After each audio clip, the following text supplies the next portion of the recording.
జబర్దస్త్ వర్ష versus Pataas Faima. వీళ్ళిద్దరు కాంబినేషన్లో వచ్చిన స్కిట్స్ సూపర్ హిట్ అయ్యాయి. ఇప్పుడు వీళ్ళిద్దరి మధ్య ఈ వీడియోలో డిఫరెన్సెస్ చూద్దాం. వర్ష రియల్ నేమ్ వచ్చేసరికి మాధవి అండ్ నిక్ నేమ్ వచ్చేసరికి వర్ష. ఫైమా రియల్ నేమ్ వచ్చేసరికి Faima Shaik and nick name వచ్చేసరికి పటాస్ ఫైమా. వర్ష వచ్చేసి 25 డిసెంబర్ 1995 హైదరాబాద్ తెలంగాణలో జన్మించింది. ప్రస్తుతం తన ఏజ్ వచ్చేసరికి 30 years. ఫైమా 19 మే 1998 హైదరాబాద్ తెలంగాణలో జన్మించింది. ప్రస్తుతం తన ఏజ్ 28 years. వర్ష ప్రొఫెషన్ వచ్చేసరికి యాక్టర్స్ మరియు మోడల్.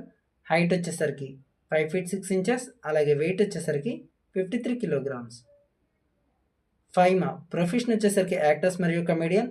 హైట్ వచ్చేసి 5 feet 3 inches, అలాగే వెయిట్ వచ్చేసరికి 45 kilograms.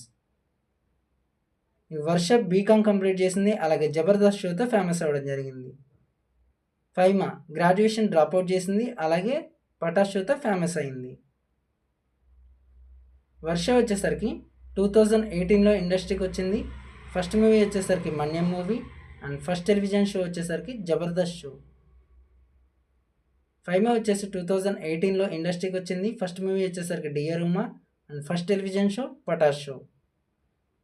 వర్షకి ఇంకా మ్యారేజ్ కాలేదు, అలాగే ఇప్పటివరకు ఒక మూవీ చేసింది. ఫైమాకి కూడా ఇంకా మ్యారేజ్ కాలేదు అండ్ ఇప్పటివరకు ఒక మూవీ చేసింది. వర్ష రిలీజన్ వచ్చేసరికి హిందూ, నేషనాలిటీ వచ్చేసి ఇండియన్. ఫైమా రిలీజన్ వచ్చేసరికి ముస్లిం, నేషనాలిటీ వచ్చేసి ఇండియన్. వర్ష జోడియాక్ సైన్ వచ్చేసరికి లియో మరియు హాబీస్ వచ్చేసరికి డాన్సింగ్. ఫైమా జోడియాక్ సైన్ వచ్చేసరికి తారస్ మరియు హాబీస్ వచ్చేసరికి డూయింగ్ కామెడీ, డాన్సింగ్. వర్షకు వచ్చేసరికి ఇన్స్టాగ్రామ్లో 2.1 million ఫాలోవర్స్ ఉన్నారు, అలాగే ఫైమాకి వచ్చేసరికి 718K. ఇక యూట్యూబ్లో వచ్చేసరికి వర్షకి 506K, అలాగే ఫైమాకి వచ్చేసరికి 290K. ఫేస్బుక్లో వచ్చేసరికి వర్షకి 82.4K, అలాగే ఫైమాకి వచ్చేసరికి 114K. ట్విట్టర్లో వచ్చేసరికి వర్షకి 474 ఫాలోవర్స్, అలాగే ఫైమాకి వచ్చేసరికి నాట్ అవైలబుల్. వీళ్ళిద్దరిలో మీ ఫేవరెట్ యాక్టర్స్ ఎవరో కామెంట్ చేయండి.